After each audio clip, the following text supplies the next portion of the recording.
ঘড়িতে রাত 10:30।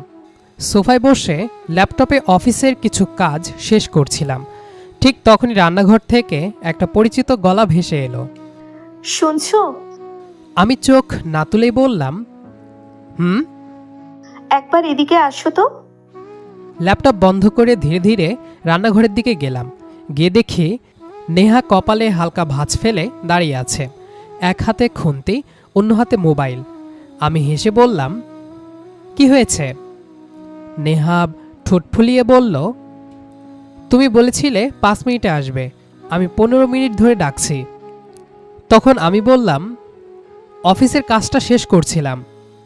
কাজ তো রোজই থাকবে, তাই বলে কি আমার কথার কোনো মূল্য নেই? আমি কিছু না বলে শুধু তাকিয়ে রইলাম। মেয়েটা রাগ দেখানোর চেষ্টা করছে, কিন্তু মুখটা এতটাই মিষ্টি যে হাসি চেপে রাখা কঠিন। নেহা আমার দিকে একটা বাটি বাড়িয়ে দিল। এটা একটু টেস্ট করে বলো তো, লবণ ঠিক আছে? আমি 1 চামচ মুখে দিয়ে বললাম, খারাপ না। নেহা ভ্রুকুচকে বলল, খারাপ না মানে? মানে অনেক ভালো। আমি জিজ্ঞেস করেছি লবণ ঠিকঠাক হয়েছে কিনা। একদম পারফেক্ট। নেহা মুচকি হেসে আবার রান্নায় মন দিল। আমি কিছুক্ষণ ওর দিকে তাকিয়ে থেকে ডাইনিং টেবিলের চেয়ারে গিয়ে বসলাম। এমন সময় টেবিলের ওপর রাখা ফোনটা বেজে উঠল। স্ক্রিনে ভেসে উঠল একটা নাম, রাকিব কলিং। নেহাও নামটা দেখে হেসে ফেলল। তোমার সেই মহামান্য বন্ধু ফোন দিয়েছে, ধরো। আমি ফোনটা হাতে নিয়ে কিছুক্ষণ স্ক্রিনের দিকে তাকিয়ে রইলাম। আজও ইফতির ফোন এলেই অদ্ভুত একটা অনুভূতি হয়, কারণ এই মানুষটাই কোনো এক সময় আমার সবচেয়ে কাছের বন্ধু ছিল, আর তারই ছোট বোন আজ আমার স্ত্রী। আমি হেসে কলটা রিসিভ করলাম। আসসালামু আলাইকুম সুমন্ধি সাহেব। ওয়ালাইকুম আসসালাম। তোকে না কতবার বলেছি আমাকে সম্বন্ধে ডাকবি না? আরে কেন, আমার একমাত্র বউয়ের একমাত্র বড় ভাই আপনি, তাহলে সুমন্ধি ডাকলে সমস্যা কোথায়? সমস্যা হলো তুই ডাকলে মনে হয় খোঁচা দিচ্ছিস। খোঁচা দেওয়ার জন্য না, সম্মান করেই বলি। তোর সম্মান আমার খুব ভালো করেই জানা আছে।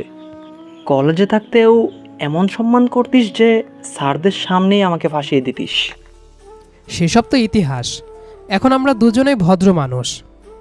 ভদ্র? তুই?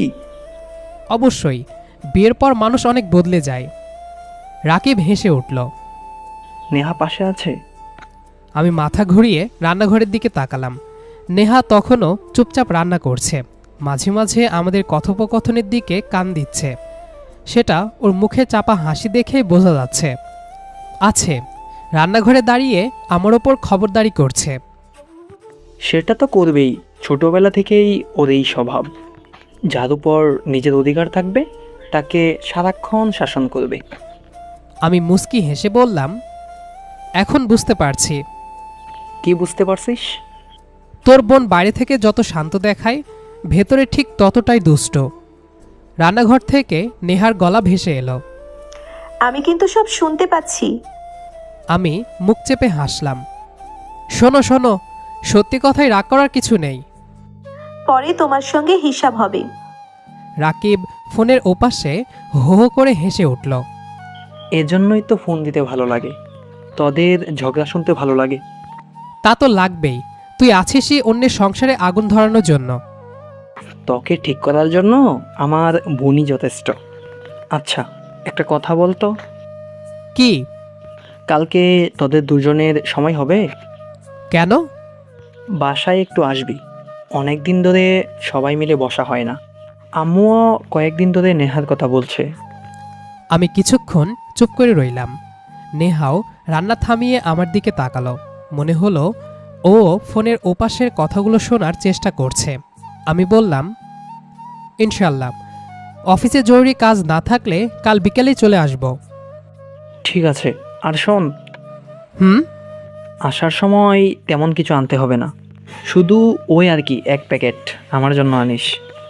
তোর লজ্জা করে না ছোট বোনের জামাইয়ের কাছে সিগারেট চাস? আসতে বল, নেহা শুনে ফেলবে। শোনুক, ওরও তো জানার দরকার ওর ভাই কেমন। কেমন মানে আবার কি? মনে হচ্ছে তুই খাস না? ওসব বিয়ের আগে, লাস্ট কবে সেটাও মনে নেই। এখন এসব চলে না। তাহলে তো ভালোই। শোন, আগে থেকেই বলে রাখবি, দেরি করবি না। ঠিক আছে সুমন্ধি সাহেব। আবার শুরু করলি? আমি হেসে ফোনটা কেটে দিলাম। ফোন রেখে তাকাতেই দেখি নেহাব 2 হাত ভাঁজ করে দরজার পাশে দাঁড়িয়ে আছে, মুখে চাপা হাসি, কিন্তু চোখে স্পষ্ট কৌতূহল। ভাইয়া কি বললো? আমি চেয়ার থেকে উঠে ওর সামনে গিয়ে দাঁড়ালাম। বলল, কাল আমাদের দুজনকে বাসায় যেতে। নেহার মুখে সঙ্গে সঙ্গেই ছোট্ট একটা হাসি ফুটে উঠল। ও যতই বিয়ের পর নতুন সংসারে অভ্যস্ত হয়ে উঠুক না কেন, বাবার বাড়ি কথা শুনলে আজও ওর চোখে মুখে আলাদা একটা আনন্দ ফুটে ওঠে। আর সেই হাসিটা দেখেই আমার মনে পড়ে গেল কয়েক বছর আগের একটা দিন, যেদিন প্রথমবার রাকিবদের বাসায় গিয়ে ওর ছোট বোন নেহার সঙ্গে আমার পরিচয় হয়েছিল। আমার আর রাকিবের বন্ধুত্বটা আজকের না। বিশ্ববিদ্যালয়ের প্রথম বর্ষ থেকে আমরা একসঙ্গে, একই ক্লাস, একই বেঞ্চ, একই গ্রুপ, একসঙ্গে অ্যাসাইনমেন্ট করা, ক্লাস ফাঁকি দিয়ে চা খেতে যাওয়া, রাত জেগে পরীক্ষার প্রস্তুতি নেওয়া। 4 বছরে এমন কোনো স্মৃতি নেই যেখানে রাকিব ছিল না। বন্ধুত্বটা এমন ছিল যে আমাদের 2 পরিবারের মানুষও একে অপরকে চিনে ফেলেছিল। কিন্তু মজার বিষয় হলো, এত বছরের বন্ধুত্বেও আমি কখনো রাকিবের বাসায় যাইনি। ভাবতাম সুযোগ হলে একদিন যাব। সেই সুযোগটা এলো এক বর্ষার বিকেলে। ক্লাস শেষ করে বের হতেই আকাশ ভেঙে বৃষ্টি নামলো। আমরা দুজন ক্যাম্পাসের গেটে দাঁড়িয়েছিলাম। রাকিব বলল, আজ আর মেসে গিয়ে লাভ নেই, চল আমাদের বাসায় চল, বৃষ্টি কমলে চলে যাস। আমি একটু ইতস্তত করলাম। না রে, অন্যদিন যাব। আরে চল না, আম্মুও তোকে নিয়ে কতবার বলেছে, আজ না গেলে পরে আবার অজুহাত দিবি। বন্ধুর জোড়াজড়িতে শেষ পর্যন্ত রাজি হয়ে গেলাম। সেদিন জানতাম না সেই সিদ্ধান্তটাই আমার জীবনের সবচেয়ে বড় পরিবর্তনের শুরু হতে যাচ্ছে। রাকিবদের বাসায় ঢুকতেই আন্টি খুব আন্তরিকভাবে বসতে দিলেন। এই হচ্ছে সেই ছেলে যার কথা রাকিব সারাক্ষণ বলে। আমি লজ্জা পেয়ে শুধু হাসলাম।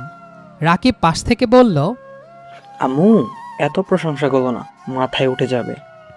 আন্টি হেসে রান্নাঘরের দিকে চলে গেলেন। আমি ড্রয়িং রুমে বসে চারপাশটা দেখছিলাম।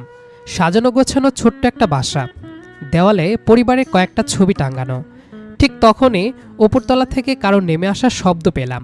স্বাভাবিকভাবেই একবার তাকালাম। হালকা নীল রঙের একটা 3 পিস পরে একটা মেয়ে সিঁড়ি দিয়ে নিচে নামছে, হাতে কয়েকটা বই, মাথা নিচু। ড্রয়িং রুমে এসে আমাদের দেখে একটু থেমে গেল। রাকিব বলল, আরে দাঁড়িয়ে আছিস কেন, এদিকে আয়।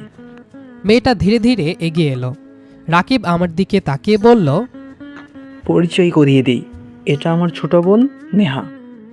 তারপর নেহার দিকে তাকিয়ে বলল, আর এ হচ্ছে আমার সবচেয়ে কাছের বন্ধু। নেহা ভদ্রভাবে মাথা নত করে বলল, আসসালামু আলাইকুম। আমি হালকা হেসে উত্তর দিলাম, ওয়ালাইকুম আসসালাম। ব্যাস এটুকুই। না কোনো সিনেমার মতো ধাক্কা খাওয়া, না চোখাচোখি হয়ে সময় থেমে যাওয়া। নেহা বেশি সময় দাঁড়ালো না, আন্টিকে রান্নাঘরে সাহায্য করতে চলে গিয়েছিল। মাঝে একবার চা আর নাস্তা এনে টেবিলে রেখে শুধু বলেছিল, ভাইয়া চা ঠান্ডা হওয়ার আগেই খেয়ে নিন। এরপর আবার নিজের কাজে চলে গিয়েছিল। আমি বিষয়টা নিয়ে আর ভাবিনি। আমার কাছে সে ছিল শুধুই বন্ধুর ছোট বোন। তারপর থেকে মাঝে মধ্যে রাকিবদের বাসায় যাওয়া শুরু হলো। কখনো পরীক্ষার গ্রুপ স্টাডি, কখনো কোনো প্রজেক্ট, আবার কখনো শুধু আড্ডা। প্রতিবারই নেহাকে দেখতাম, কিন্তু আমাদের কথাবার্তা ছিল খুবই সীমিত। চা নিবেন? হুম। আর কিছু লাগবে? না ধন্যবাদ। এর বেশি প্রায় কখনো কথা হতো না। দূরত্বটা দুজনেই বজায় রাখতাম। আমি বন্ধুর বোন বলে অকারণে কথা বাড়াতাম না, আর নেহাও প্রয়োজন ছাড়া সামনে আসতো না। এভাবেই প্রায় 2 বছর কেটে গেল। এরপর একদিন এমন একটা ঘটনা ঘটল যেটার পর থেকে আমাদের সম্পর্কটা ধীরে ধীরে বদলাতে শুরু করলো। সেদিন ছিল শুক্রবার। রাকিব আগের দিনই বলেছিল একটা প্রজেক্টের কাজ আছে, সকালে যেন ওদের বাসায় চলে যায়। আমি যথাসময়ে পৌঁছে গেলাম। বাসায় ঢুকেই দেখি রাকিব নেই। আমি অবাক হয়ে বললাম, আরে রাকিব কোথায়? আন্টি রান্নাঘর থেকে বের হয়ে বললেন, একটু জরুরি কাজে বের হয়েছে, আধ ঘন্টার মধ্যেই চলে আসবে। আমি মাথা নেড়ে সোফায় বসলাম। টিভি চলছিল, কিন্তু দেখার মতো কিছুই ছিল না। ফোনটা বের করে বসে রইলাম। কয়েক মিনিট পর নেহা হাতে ট্রে করে 1 কাপ চা আর কিছু বিস্কুট নিয়ে এলো। এই নিন। ধন্যবাদ। টেবিলের ওপর কাপটা রেখে ও চলে যাচ্ছিল, কিন্তু হঠাৎ কি মনে করে আমি ডাকলাম, নেহা। নেহা ঘুরে তাকালো। জি। আমি একটু অপ্রস্তুত হয়ে গেলাম। আসলে ডাকার মতো কোনো কারণই ছিল না। আমি বললাম, রাকিব কি বেশি দূরে গেছে? নেহা মাথা নাড়ল। না, বাজারে গেছে, চলে আসবে। ও আচ্ছা। নেহা হালকা হাসল। আপনি বসুন। বলেই চলে গেল। আমি আবার ফোনে মন দিলাম। 10 মিনিটও যায়নি, হঠাৎ পুরো বাসার বিদ্যুৎ চলে গেল। ফ্যান বন্ধ, টিভি বন্ধ, চারপাশ একেবারে নিস্তব্ধ।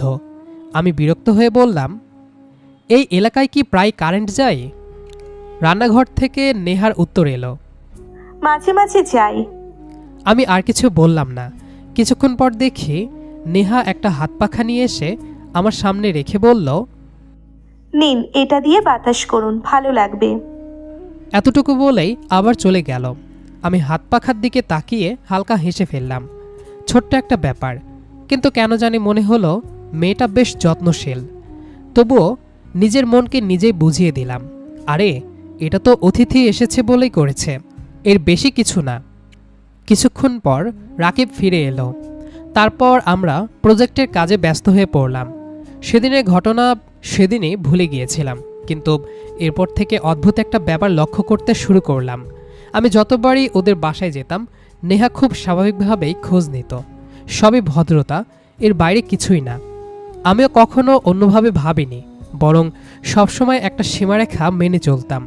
কারণ একটা কথাই মাথায় থাকতো, ও আমার সবচেয়ে কাছের বন্ধুর ছোট বোন, তাই মজা করেও কখনো ওর সঙ্গে বাড়তি কথা বলিনি। নেহাও সবসময় আমাকে আপনি বলে সম্বোধন করত। আমাদের মধ্যে সম্মান ছিল, কিন্তু সখ্য ছিল না।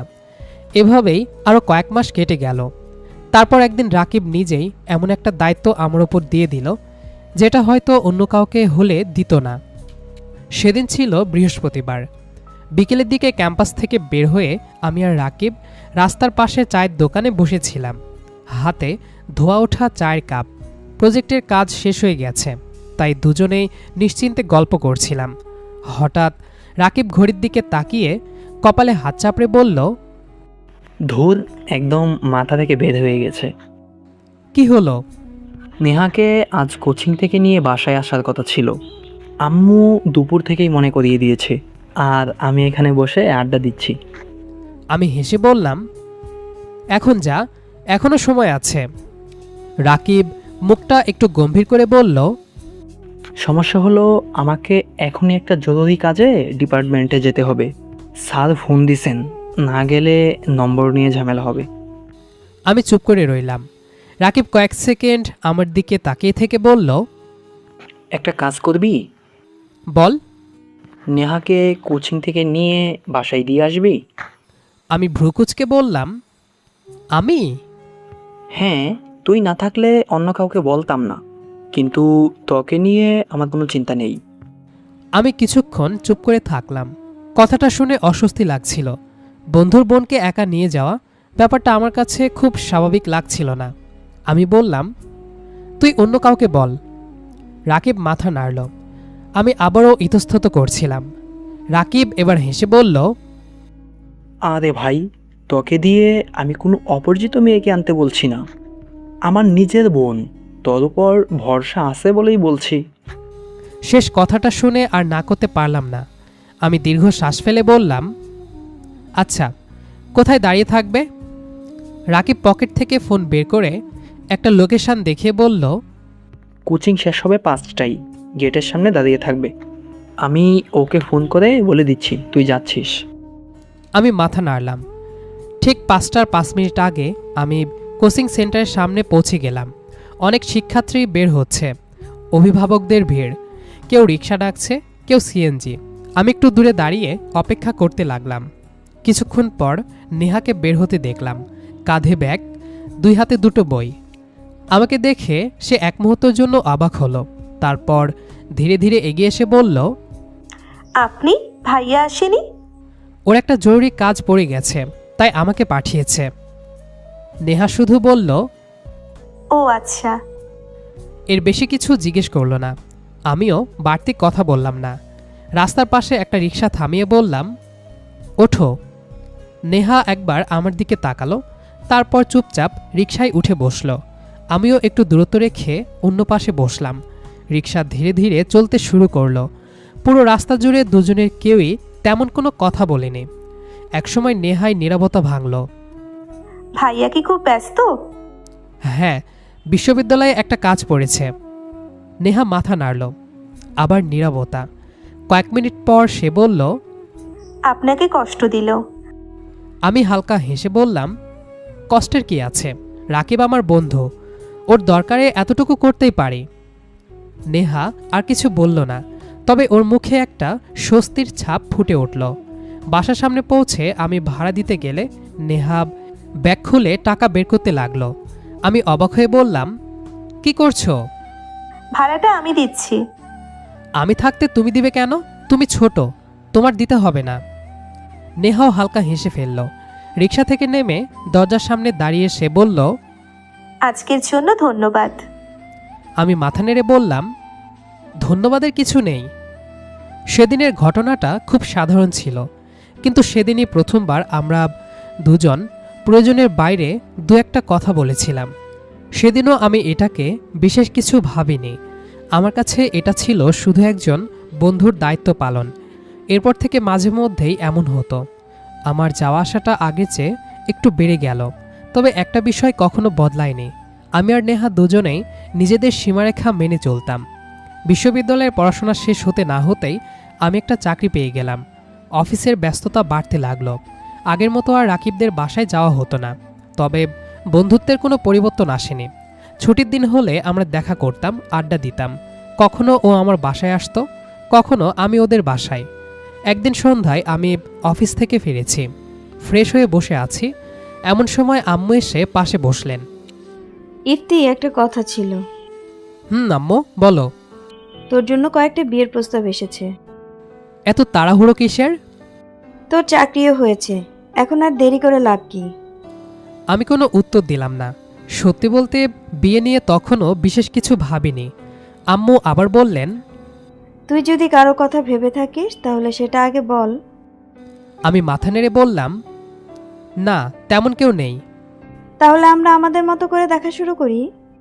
তোমাদের যেটা ভালো মনে হয়। কয়েকদিন পর এক সন্ধ্যায় রাকিব হঠাৎ আমাদের বাসায় এলো। অনেকক্ষণ গল্প করার পর সে চলে গেল। ও চলে যাওয়ার কিছুক্ষণ পর দেখি আম্মু চিন্তিত মুখে বসে আছেন। আমি বললাম, কি হয়েছে? আম্মু একটু ইতস্তত করে বললেন, একটা কথা বলবো, কিছু মনে করিস না। বলো। রাকিবের বোন নেহা মেয়েটা আমার খুব ভালো লাগে। আমি অবাক হয়ে আম্মুর দিকে তাকালাম। আম্মু আবার বললেন, মেয়েটাকে কয়েকবার দেখেছি, ব্যবহার, আদব কায়দা সবকিছুই খুব সুন্দর। যদি ওদের পরিবারের আপত্তি না থাকে তাহলে একবার কথা বলে দেখা যায়। আমি কয়েক মুহূর্ত চুপ করে রইলাম। জীবনে কোনোদিন নেহাকে সেই দৃষ্টিতে ভাবিনি, তবে এটাও সত্যি, মেয়েটার সম্পর্কে খারাপ বলার মতো একটা কথাও আমার জানা নেই। আমি আম্মুকে বললাম, আগে ওদের মতামত জানো, ওরা রাজি থাকলে আমারও আপত্তি নেই। কয়েকদিন পর আম্মু জানালেন, রাকিবদের পরিবারের সঙ্গে কথা হয়েছে। ওরা কাউকে কোনো সিদ্ধান্ত জানায়নি, শুধু বলেছে আগে নেহার মতামত নেওয়া হবে, তারপর দুই পরিবার বসে কথা বলবে। এমন কিছুর মাঝে রাকিবের সাথে একবারও আমার কথা হয়নি। মনে কিছুটা সংকোচ ছিল, যদি উল্টাপাল্টা কিছু ভেবে বসে। 2 দিন কেটে গেল। এদিকে অফিসের কাজেও ব্যস্ত হয়ে পড়েছিলাম। বিষয়টা নিয়ে আমি আর কাউকে কিছু জিজ্ঞাসাও করিনি। মনে হচ্ছিল ওদের পরিবারের সিদ্ধান্ত ওরাই নেবে, অযথা আগ বাড়িয়ে কিছু বলা ঠিক হবে না। 3য় দিনের বিকেলে অফিস থেকে বের হতেই ফোনটা বেজে উঠল। স্ক্রিনে ভেসে উঠল রাকিব কলিং। কল রিসিভ করতেই ও বলল, কোথায় আছিস? অফিস থেকে বের হলাম। কেন? আধা ঘন্টা সময় হবে? হবে। কি হয়েছে? সামনের সেই পুরানো চায়ের দোকানে আয়, কথা আছে। আমি আর কিছু জিজ্ঞেস করলাম না। চায়ের দোকানে পৌঁছে দেখি রাকিব আগেই বসে আছে। আমাকে দেখেই একটা চায়ের অর্ডার দিল, কিন্তু আজ ওকে কেমন যেন চুপচাপ লাগছিল। আমি বসে বললাম, কিরে, এত সিরিয়াস কেন? রাকিব কয়েক সেকেন্ড আমার দিকে তাকিয়ে থেকে বলল, একটা কথা জিজ্ঞেস করব, সত্যি করে উত্তর দিবি? বল। নেহাকে বিয়ে করতে তোর কোনো আপত্তি আছে?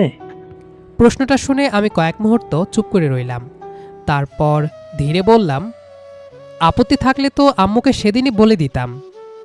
আমিও সেটাই ভেবেছি, কিন্তু তোর মুখ থেকে শুনতে চাচ্ছিলাম। এমনও তো হতে পারে আন্টি তোর মতামত না নিয়েই বলেছেন। না, তেমন কিছু না, কিন্তু তুই কি ভাবছিস সেটাও তো জানা দরকার। রাকিব হালকা হেসে চায়ের কাপে চুমুক দিল। প্রথমে একটু অস্বস্তি লাগছিল, তুই আমার সবচেয়ে কাছের বন্ধু, আর নেহা আমার একমাত্র বোন। একটু থেমে আবার বলল, পরে ভাবলাম যদি কোনো দিন বোনকে বিয়ে দিতেই হয় তাহলে এমন একজন মানুষের কাছেই দিতে চাই, যাকে আমি ছোটবেলা থেকে না হলেও বহু বছর ধরে চিনি, যার চরিত্র, পরিবার, দায়িত্ববোধ সব কিছু সম্পর্কে আমার ধারণা আছে। আমি চুপচাপ শুনছিলাম।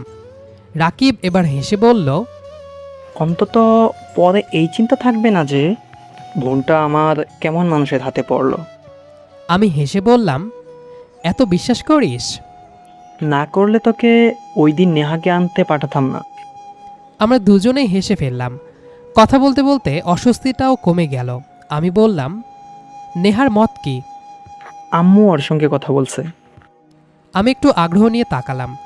রাকিব শান্ত গলায় বলল, ও বলেছে পরিবারের সিদ্ধান্তে তার আপত্তি নেই, আর তোর সম্পর্কে তার কোনো নেতিবাচক ধারণাও নেই। আমার বুকের ভেতর অদ্ভুত একটা স্বস্তি নেমে এলো। প্রেম না থাকলেও অন্তত কারো ওপর নিজের সিদ্ধান্ত চাপিয়ে দেওয়া হচ্ছে না, এই বিষয়টাই আমার কাছে সবচেয়ে গুরুত্বপূর্ণ ছিল। সেদিন আমরা আর খুব বেশি কথা বলিনি, শুধু ঠিক হলো দুই পরিবার একদিন আনুষ্ঠানিকভাবে বসবে। পরের শুক্রবার সন্ধ্যায় আমাদের পুরো পরিবার রাকিবদের বাসায় গেল। আগের মতোই পরিচিত সেই বাড়ি, কিন্তু আজ পরিবেশটা একেবারেই অন্যরকম। ড্রয়িং রুমে দুই পরিবারের বড়রা বসে কথা বলছিলেন। আমি আর রাকিব একপাশে বসেছিলাম। নেহা ঘরের ভেতরেই ছিল। মাঝে একবার চা নাস্তা দিয়ে আবার চলে গেল। আজও আমাদের মধ্যে কোনো আলাদা কথা হলো না, কারণ আমরা দুজনেই জানতাম এই সম্পর্কটা শুরু হবে পরিবারের দোয়া আর সম্মতির ওপর দাঁড়িয়ে। কথাবার্তা শেষ হতে প্রায় 1.5 ঘন্টা লেগে গেল। অবশেষে দুই পরিবারের বড়রা একমত হলেন।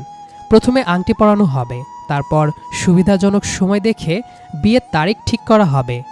সেদিন বাসা থেকে বের হয়ে যাওয়ার সময় আমি একবার বারান্দার দিকে তাকিয়েছিলাম। নেহা চুপচাপ দাঁড়িয়েছিল। আমাদের চোখাচোখি হতেই সে ভদ্রভাবে মাথা নিচু করে ভেতরে চলে গেল। আংটি পরানোর অনুষ্ঠানটা খুব ছোট পরিসরেই হলো। দুই পরিবারের কাছে কয়েকজন আত্মীয় স্বজন এসেছিল। কোনো বাড়াবাড়ি আয়োজন ছিল না, সব কিছুই খুব সহজ সরলভাবে সম্পন্ন হলো। সেদিন প্রথমবার একটু সময় নিয়ে নেহার সঙ্গে আমার কথা হয়।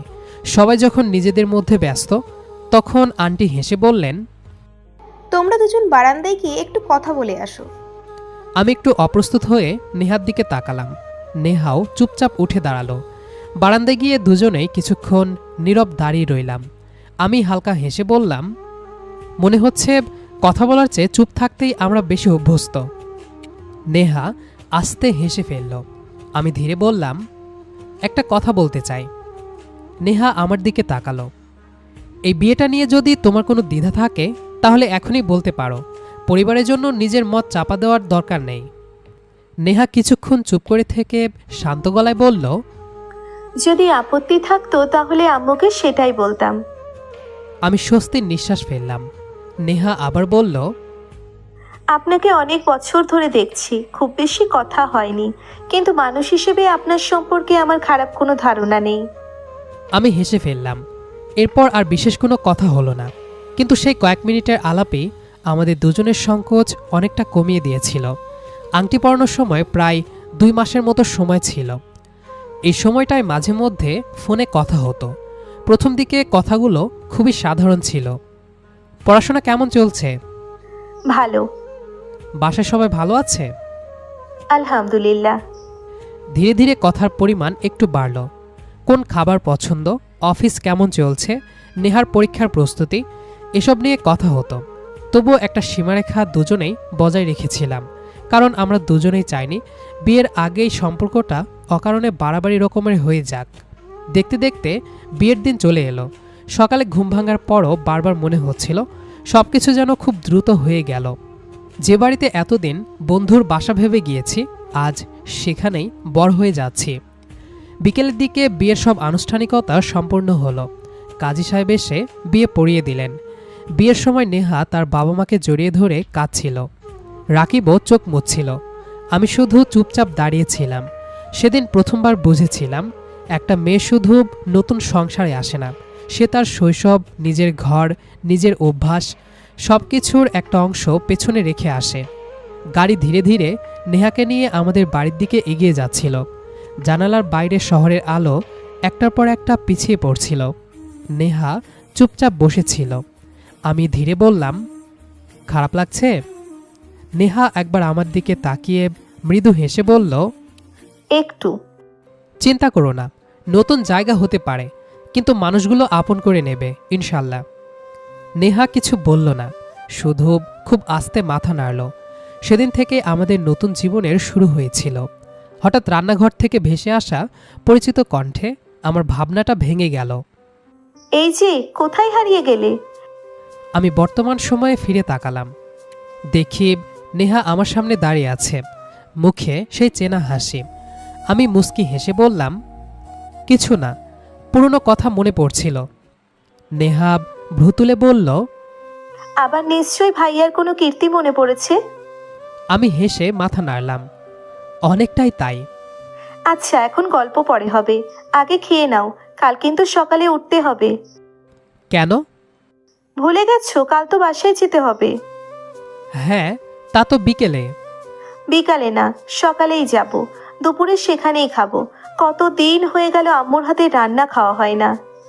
আমি পেছন থেকে নেহাকে জড়িয়ে ধরলাম, আলতো করে ঘাড়ে একটা চুমু দিলাম। নেহা কিছুটা কেঁপে উঠল। আমি মৃদুস্বরে বললাম, ঠিক আছে মহারানী, যা বলবেন আপনি তাই। এখন ছাড়ো, অনেক কাজ পড়ে আছে। কাজ তো পরেও করা যাবে, আগে স্বামীর খেদমত করো। তা তো করেই আসছি বিয়ের পর থেকে। সারা জীবন করতেও হবে। বলে নেহাকে কিছু বলার সুযোগ না দিয়ে ওর ঠোঁটজোড়া নিজের দখলে নিয়ে নিলাম আর মনে সুখে কিস করতে লাগলাম। নেহা প্রথমে কিছুটা রাগ করলেও পরে আমার সাথে রোমান্স করতে লাগলো। কিছুক্ষণ পর ছেড়ে দিতেই নেহা হাঁপাতে হাঁপাতে বলল, অনেক বেশি ফাজিল হয়ে গেছো। বউ থাকলে সবাই ফাজিল হয়ে যায়। তুমি একটু বেশি, কথা নেই বার্তা নেই, যেখানে সেখানে শুরু করে দাও। ওমা, শুরু করলাম কই, মাত্র কিসই তো করলাম। শুরু করার জন্য তো রুমে। চুপ করো, অসভ্য লোক একটা, মুখে কিছুই আটকায় না। বলে হাসতে হাসতে ডাইনিং টেবিলে খাবার সাজাতে লাগলো। আর আমি মনে মনে ভাবলাম, জীবনের সবচেয়ে সুন্দর সম্পর্কগুলো শুরু হয় সবসময় প্রেম দিয়ে নয়, কখনো কখনো শুরু হয় বিশ্বাস দিয়ে। আর সেই বিশ্বাসই একদিন অজান্তে ভালোবাসায় বদলে যায়। আর এভাবেই একসময়ের সবচেয়ে কাছের বন্ধুর আদুরে ছোট বোনটি আজ আমার জীবনের সবচেয়ে প্রিয় মানুষ, আমার আদুরে বউ। সত্যি, জীবনের সব সুন্দর গল্পের শুরু হয়তো প্রেম দিয়ে হয় না, কিছু সম্পর্কের শুরু হয় বিশ্বাস আর সম্মান দিয়ে, যা সময়ের সাথে সাথে আরও গভীর ভালোবাসায় রূপ নেয়। প্রিয় শ্রোতা, বন্ধুর বোন যখন আদুরে বউ গল্পটি আপনাদের কেমন লাগলো তা কিন্তু জানাতে ভুলবেন না। ইফতি আর নেহার এই মিষ্টি রসায়ন যদি আপনাদের মন ছুঁয়ে থাকে তাহলে অবশ্যই ভিডিওটিতে একটি লাইক দিন এবং কমেন্ট বক্সে আপনার অনুভূতি আমাদের জানান।